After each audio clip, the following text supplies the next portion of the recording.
How to deactivate your AWS account. In this video, I'll show you how to deactivate your AWS account. So to get started, go ahead and open AWS on your device and then sign in into your AWS account. And then once you're signed in, click on your name at the top right of your screen.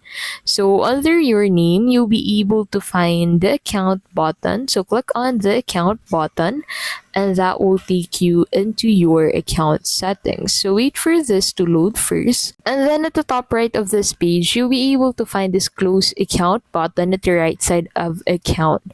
So unlike other applications where you can actually find this close account or the activate account button at the very bottom of the page, you'll find the the activate button at the top right of the account settings.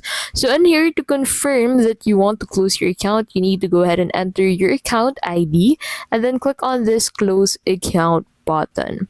So once you have entered your account ID and click on the close account button, your AWS account would be permanently deactivated. So make sure to save all of the files that you'll need from your AWS account before you deactivate your account, and that is how you can basically deactivate your AWS account.